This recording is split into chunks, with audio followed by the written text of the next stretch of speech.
Welcome back to the Nightly Sports Call. Let's get out to the phone lines. We're going to get out to David in Finleyville. How you doing, David?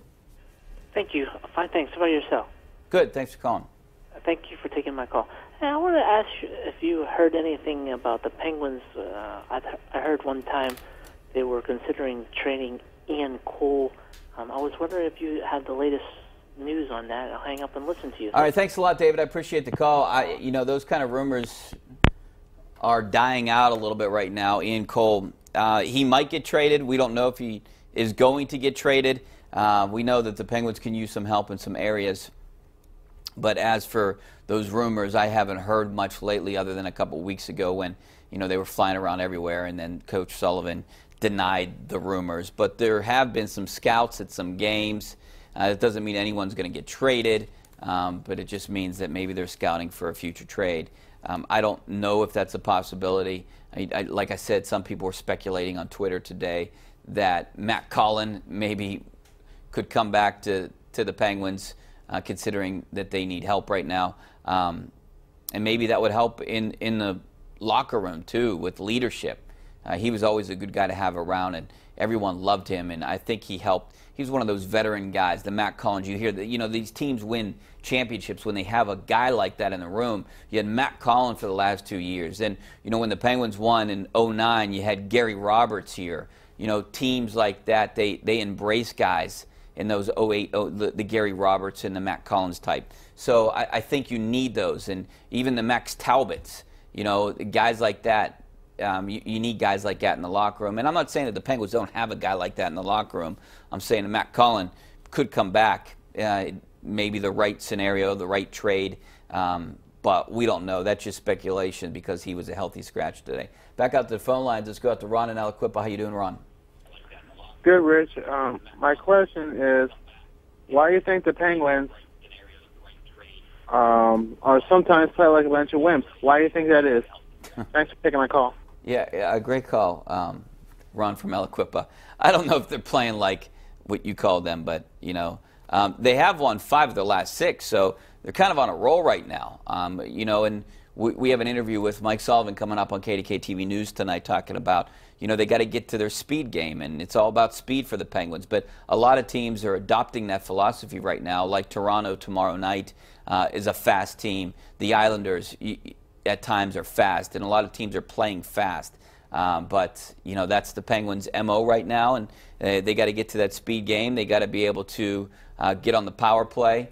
But, they're not playing bad right now. They're winners of 5 of their last 6. A German Pitt fan just tweeted me, "Hey, I'm back watching the CW. Love the Narduzzi extension. I know he will build a program that we've been waiting for." You know what? I think everyone hopes that. The 5 and 7 year has to be a little disappointing to Pitt fans this year. Hopefully they can build on it.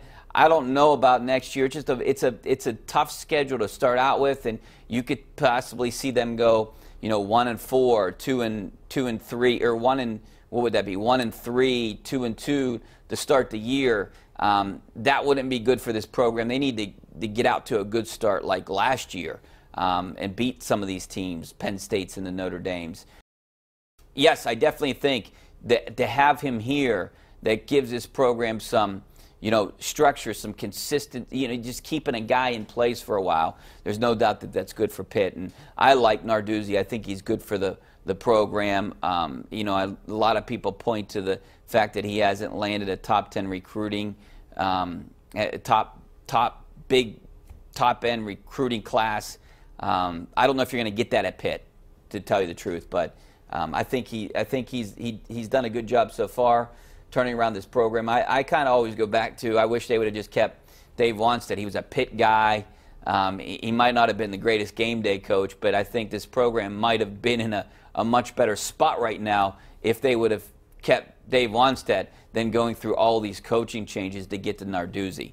So, all right, give me a call. 412-575-2600. We have one line open. Let's go out to TC in West Mifflin. How you doing, TC? Rich, how you doing, buddy? Good, thanks for calling. Good. Hey, I just wanted to call you on the 21st of November. Has my sister's 62nd birthday down in Beaver Falls.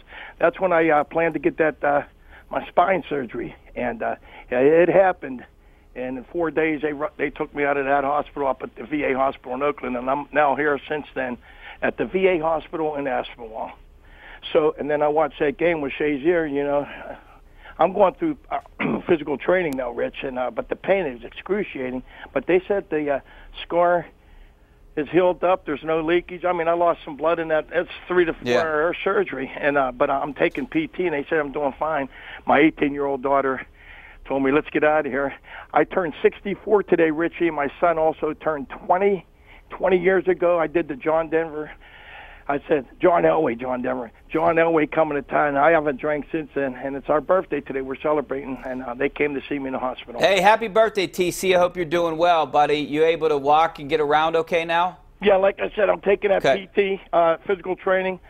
I'm doing all right, physical therapy, and I saw James Madison knock off on a field goal at the end. They won 25 straight. Now they won't play South Dakota State or Delaware winner. And they beat Weber State. But that Gateway game you told me, I couldn't see that, so they won that game. Yeah, Gateway lost 49-14. Yeah, that's a rough year, man. They pick them other schools up or recruit, but we go Western PA, baby. Good luck to Pine Richland and our boys from Quaker Valley. Hey, TC, thanks a lot for calling, buddy. I know you're a big fan of the show, and I hope you're doing well. I appreciate the call. Thanks a lot. Let's go out to Jim in Castle Shannon. How you doing, Jim? Jim. Turn your TV down. Jim, you there? Yeah. Yeah, okay. What's up? Yeah, how you doing, Paul? I got to tell you something. If the Steelers win Sunday, they clinch their division. Yeah. Yeah. And I think next week the Steelers in New England will be on prime time. Well, it's essentially prime time. That game's on CBS next week. It's at a 4:25 start. They can't move that. CBS. No, they can't change it. CBS game down, so they're not changing that game. Nope, it's 4:25. It'll stay 4:25 on KDK TV.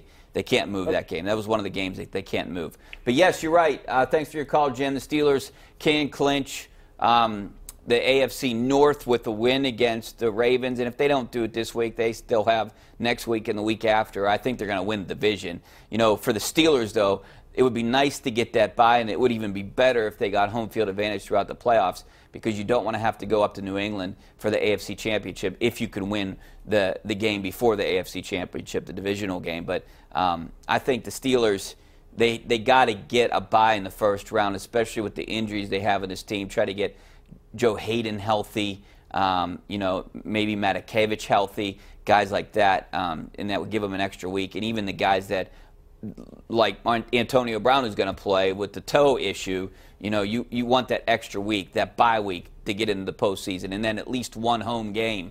And so if they win this week, they'll clinch the AFC North, and it'll put them in a better position for that 1 or 2 seed.